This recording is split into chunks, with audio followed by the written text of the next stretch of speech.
ಮಾನ್ಯ ಕುಮಾರಸ್ವಾಮಿ ಅವರು ಕುರುಬ್ರ ಒಕ್ಕಲಿಗರ ಕರ್ನಾಟಕದಲ್ಲಿ ಇದ್ದಕ್ಕಿದ್ದಂಗೆ ಒಬ್ಬ ಹಿಂದೂ ನಾಯಕ ಹುಟ್ಟುಬಿಟ್ಟಿದ್ದಾನೆ.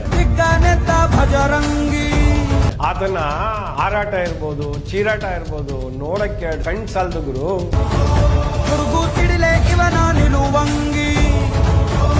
ಇಷ್ಟು ದಿನ ಇಲ್ದಿದ್ದು ಹಿಂದೂಗಳ ಮೇಲೆ ಪ್ರೀತಿ ಇವತ್ತೇನು ಉಕ್ಕಿ ಹರಿದು ಬಂತ ಗೊತ್ತಿಲ್ಲ. ಈ ಮನುಷ್ಯನನ್ನ ನೋಡ್ತಾ ಇದ್ದಿದ್ದೆ ಒಂದು ದರ್ಗದಲ್ಲಿ ಅಥವಾ ಚರ್ಚ್ಗಳಲ್ಲಿ.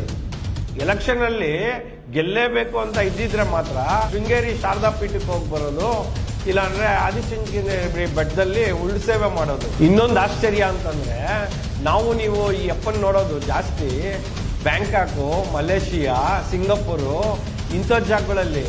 ಈ ಪಾರ್ಟಿ ಇದ್ದಕ್ಕಿದ್ದಂಗೆ ಮಂಡ್ಯದಲ್ಲಿ ಪ್ರತ್ಯಕ್ಷ ಆಗಿದಾನಪ್ಪ.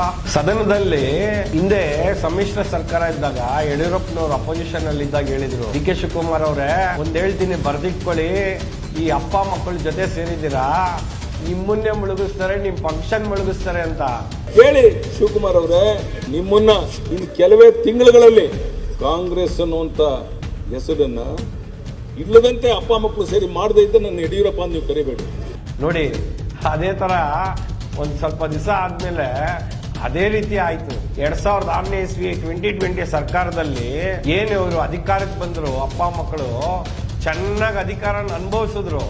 ಅನುಭವಿಸಿದಾದ್ಮೇಲೆ ತನ್ನ ಅಧಿಕಾರ ಕೊಡಬೇಕು ಅಂದಿದ್ದ ಸಂದರ್ಭದಲ್ಲಿ ಯಾವ ರೀತಿ ನವರಂಗಿ ಆಟ ಆಡಿದ್ರು ಅಂತ ಇಡೀ ಜಗತ್ಗೆ ಗೊತ್ತಿದೆ. ಇಂಥವ್ರಿಂದ ನಾವು ಹಿಂದುತ್ವದ ಪಾಠ ಕಲಿಬೇಕು ಅನ್ನೋದೇ ನಮ್ ದುರ್ದೈವ ರೀ. ಮಾನ್ಯ ಕುಮಾರಸ್ವಾಮಿ ಅವರು ಶೋಷಿತರ ಸಮಾವೇಶ ಅಂತ ವ್ಯಂಗ್ಯವಾಗಿ ಕೇಳ್ತಿಯಲ್ಲಪ್ಪ. ನನ್ನ ದಿನ ಶೋಷಿತ ವರ್ಗ ಸಮ್ಮೇಳನ ಮಾಡಿದ್ರಲ್ಲ, ಇವ್ರ ಸಾಧನೆ ಏನಲ್ಲಿಗೆ? ನೀನ್ ಯಾವ ಜಾತಿ ರೀ ನಿಂದು? ಕುರುಬ್ರ ಒಕ್ಕಲಿಗರ? ಇದು ನಾನ್ ಕೇಳ್ತಾ ಇರೋದಲ್ಲ, ಡಾಕ್ಟರ್ ಸುಬ್ರಹ್ಮಣ್ಯ ಸ್ವಾಮಿ ಇದು ನಾ ಹೇಳಿರೋಂಥ ವಿಚಾರ. ನಿಮ್ ತಾತ ಬಂದು ಕುರುಬ, ನಿಮ್ಮ ಅಜ್ಜಿ ಬಂದು ಒಕ್ಕಲಿಗರು ಅಂತ. ಅದಕ್ಕೆ ಸ್ಪಷ್ಟನೆ ಕೊಡಿ ಮೊದಲು. ಅಧಿಕಾರಕ್ಕೋಸ್ಕರ ನೀವು ಜಾತಿನೂ ಬದಲಾಯಿಸ್ತೀರಾ, ಪಕ್ಷನೂ ಬದಲಾಯಿಸ್ತೀರಾ.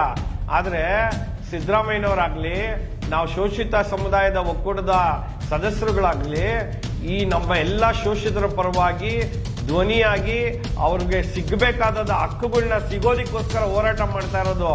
ಅದರಲ್ಲಿ ನೀವು ಒಬ್ರು ಇದ್ದೀರಾ ಅನ್ನೋದನ್ನ ಮರಿಬಾರ್ದು. ಅರ್ಥ ಆಯ್ತಾ?